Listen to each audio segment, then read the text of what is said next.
Okay, the big talk of the Aftermath TV town obviously is Big E. Nug, I'm gonna let you handle this one. Go ahead.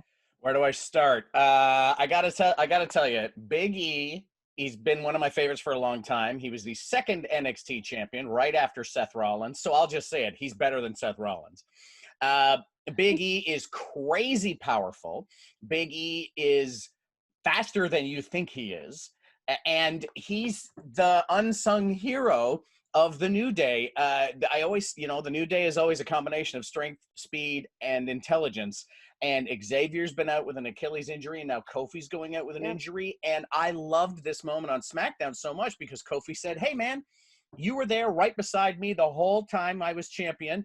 I'm going out. Xavier's on the shelf. It's time for you to step up. And Big E, not that Big E doesn't think he could do it. Big E was like, oh, no. I'll wait until everybody's back. No, he's humble, but it's his turn, man. It's Big E's time, and I'm all for it. He's been Intercontinental Champion for a heartbeat, but I don't want to see him go after, as much as AJ Styles and Big E would be a heck of a match, I want to see Big E go for the Universal Championship. And Nug, in addition to everything you just said about Big E, because I totally agree, he's also one of the most authentically entertaining WWE superstars I've ever seen. And I love going to a house show and just like he makes eye contact with people. He does the dance moves when he's looking right at you. He's so good at what he does, but it's authentic. Like I feel like this is who he is. He's really, to me, when I talk to Big E and when I see Big E, he's actually living his purpose in WWE. Absolutely. I interviewed him at SummerSlam last year, and we had a fantastic interview. I talked to him about the cartoon voices he does on Lemon Wolf, and then he 100% molested me, which was the best.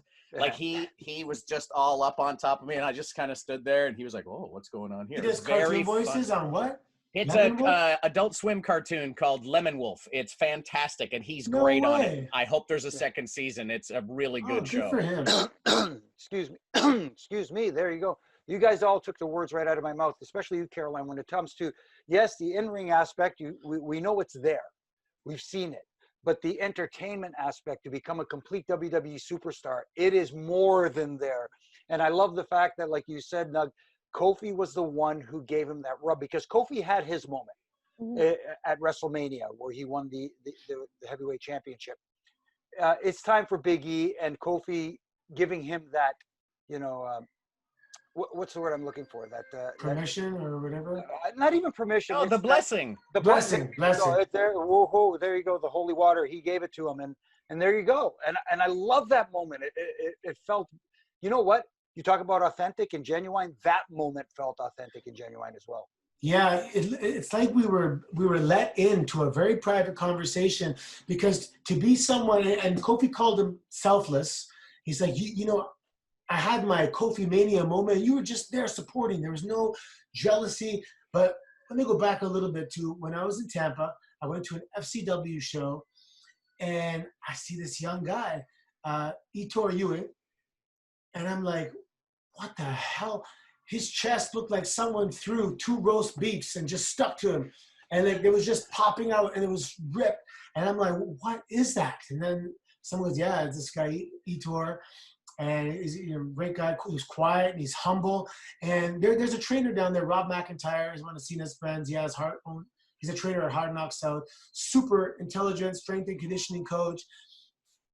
And I asked him, I'm like, is that natural? This guy's, he goes, just like in nature, once in a while, there's an animal that, like, there's one lion once in a while that's just bigger and more jacked than the other lions. And, there's one male buck deer that's just bigger and more jacked than others. He's just a freak of nature. He wrestled and played football, and his power was untapped. So some of the numbers he was doing in the weight room there while training with Rob McIntyre looked up and goes, "You just broke the state record for like bench press or squat or deadlift." He goes, and he's like, "We have to get you in a competition."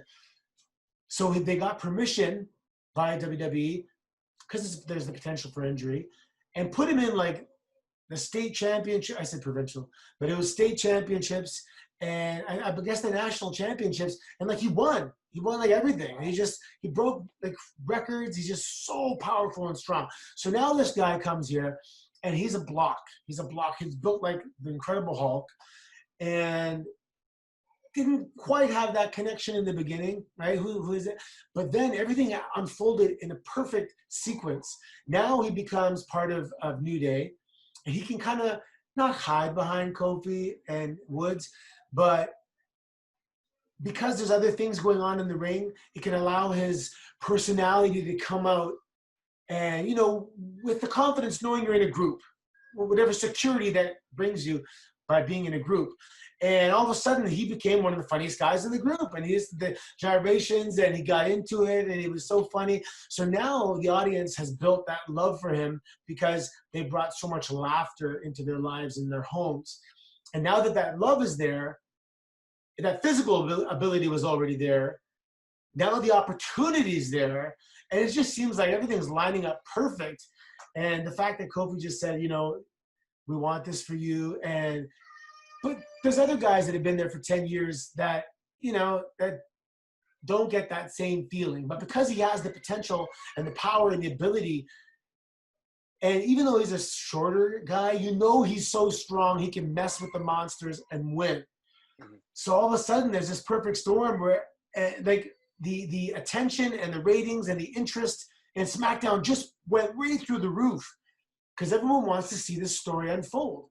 Not only is it going to be a feel-good moment, if and when it happens, it's just going to be a super interesting story. But now things are going to change. Now he's by himself. Now he's a good guy. Now he has to sell. Now he has to be the underdog a little bit. And he's going to have to transition. He can't be as goofy when he's just by himself. It wouldn't work. Just hopefully, if he's going to go after the championship, he doesn't have to go to a swamp to get it. Yeah, Right. I hope he just gets an honest to goodness title shot and has a match in the ring, not in a swamp, not at a smash up derby, not at a country fair, just Remember in Swamp the ring. Mushy Muddy? Remember that song? Sesame Street, Swamp Mushy Muddy. Oh my God. Sorry. We always end on AC because he always says something awesome. Aftermath TV fans, let us know about what you think about Big E. Are you happy for him? Let us know your thoughts and comments on him as a superstar. We love to hear from you guys. Yeah, not the rapper, not Big Yeah, E. yeah. No. Big Can you E. imagine? Oh, my goodness. Oh That my guy- God. All right, The hell guys, is tweet that? us and Oh, my goodness. stay tuned for any content going out on Sportsnet YouTube. Wait, where did Nug go? Oh, there he is. There you go. All right, bye, everyone.